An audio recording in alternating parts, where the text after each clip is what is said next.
Welcome to our guide on replacing the rear air springs for the Mercedes-Benz E-Class AMG, W and S211, and CLS Class AMG, C219, with Arnott Air Springs.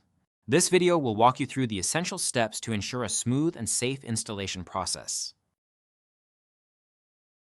Before starting, ensure you have the necessary safety measures in place, which can be found in the vehicle owner's manual. Lift and immobilize the vehicle properly and isolate any stored energy to prevent injuries or damage. When replacing an original equipment air spring with an Arnott air spring, it's crucial to replace both rear air springs at the same time.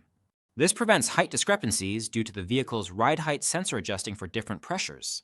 To simplify installation, the Arnott part also eliminates the need for an air reservoir.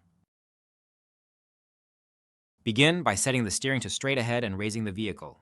Remove the rear wheels to access the air spring. Locate and remove the electrical plug from the air spring's top mount.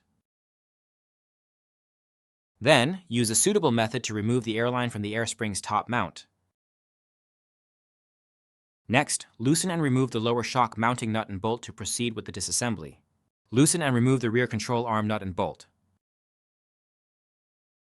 Dislocate the air spring's top mount and remove the lower mounting nut and bolt. Remove the factory air spring from the vehicle by disconnecting the factory rubber hose leading from the air spring to the air spring's reservoir. With Arnott's improved design, the system no longer needs the reservoir. Secure the hose in a suitable location away from any moving parts or components with excessive heat. Install the new rear air springs in the reverse order of removal. Ensure all nuts and bolts are tightened to the manufacturer's specifications. After installation, use the Mercedes-Benz DAS Star diagnostic computer software to inflate the air spring. We recommend that you have your vehicle aligned after completing the installation. Thank you for watching our guide on replacing the Arnott rear air spring. We hope this video has been helpful. For any questions or further assistance, please contact Arnott Support.